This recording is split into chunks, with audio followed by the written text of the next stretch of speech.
hi, Professor Nimrod. Can you start off by telling us a little bit about yourself, your research, and your work here at Tau? Sure. So I'm the academic head of the International Program for Conflict Resolution and Mediation.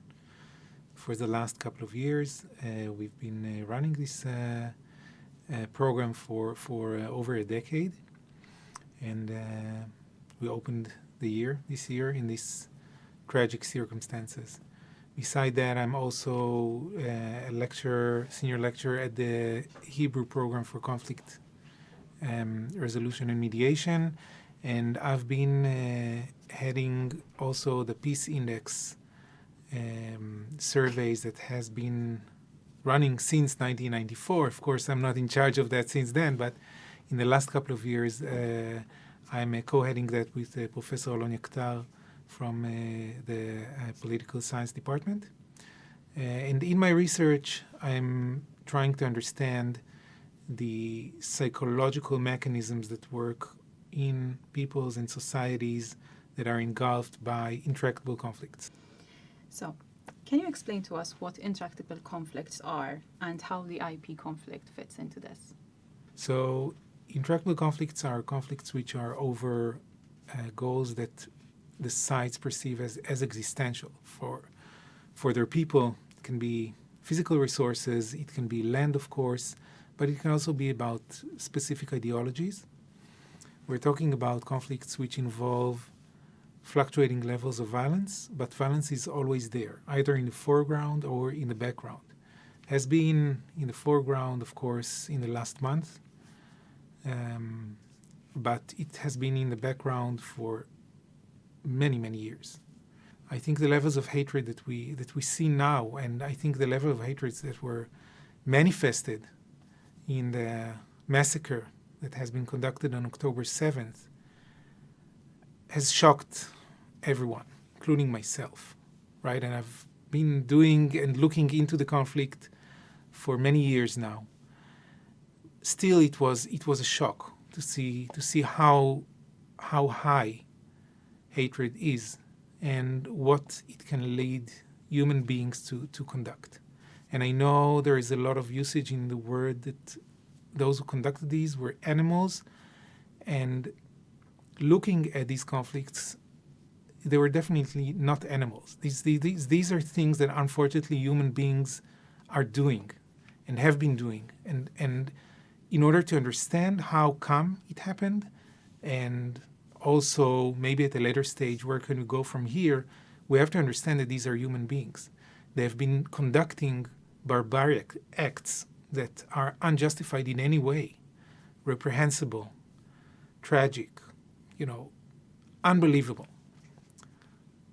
But we have to understand that people are able to do these kind of things only if they are, I would say, brainwashed in a way that leads them to understand that the other side is not human at all, right? Nobody can go into a house, murder children, elderly people, babies, without having a perception that what he's killing are not human beings, right? And we know that these kind of delegitimization, dehumanization processes are the key to understand any genocide and genocidal act. From my perspective, we're talking about a genocidal act that was committed on October 7th.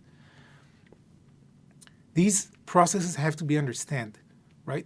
So beyond the very difficult context, and I'm not saying that the context that people in Gaza are living have been living in the last couple of decades is not very difficult and terrible, but still, going from this context to conducting these kind of murderous acts, there has to be also a psychological process that they have went through. A process where people who are in charge of course, the political, social, educational system there have done a complete delegitimization and dehumanization of Jewish Israelis and Israelis as a whole, because we've seen that not only Jews were massacred. We're talking about also Arabs and about foreign people that have been massacred in October 7th.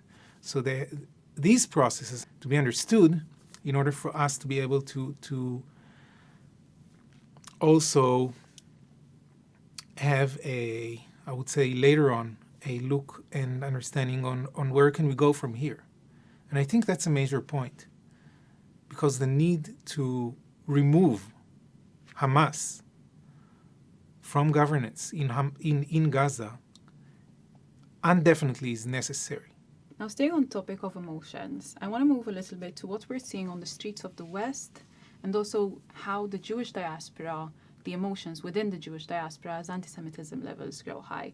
What are your perceptions on the emotions that we're seeing on the streets and within the Jewish diaspora? I think that the emotions that we have been discussing previously about the emotions that people who live here feel and people who live abroad feel are quite different, in the sense that the people who are living abroad, and I'm talking also about Jewish diaspora, although many of them have ties and even family in Israel, they're experiencing that remotely. And of course, if we're talking about people who have no family relations, and all the information they have is only from social media or from the news, so the emotions that they develop is usually are connected to the groups that they feel part of. So I think many people, especially in the left, if we're talking about Western countries, have been feeling part of a group that are promoting the rights of minorities, of those who are disadvantaged. And undoubtedly, Palestinians have been disadvantaged for years. But I think that the belonging to these groups have blinded their eyes to see what has happened in October 7th in Israel. And I think that created emotions which are not connected to reality, unfortunately. And we know that these emotions come from, as I said, belonging to a specific group, right? Of a specific narrative that you believe in. And these narratives and these belonging to groups are not necessarily related to facts that and information that comes from what is happening on the ground. This is why I believe there has to be more discussion and more information about what has been taking place here in the last month. And I know, once again, that people have been connecting things which are unconnected. And I think that advocating for Palestinian rights for a state, for example, has nothing to do with supporting what Hamas has been conducting in Israel. I think this distinction is vital even for the Palestinian struggle. Because if you don't disconnect these two, the whole Palestinian struggle is stained with the blood of those innocent people who have been murdered intentionally, and therefore it delegitimizes the basis, moral basis of their struggle. And I think this is where we cannot see the differentiation taking place within many groups outside Israel. I know that there is huge amount of people who are volunteering today in Israel, and I think this is something we have to be very proud of the citizens of this country. This is where I thought that is my place to contribute, and this is why I decided to step forward and continue doing my research on these issues.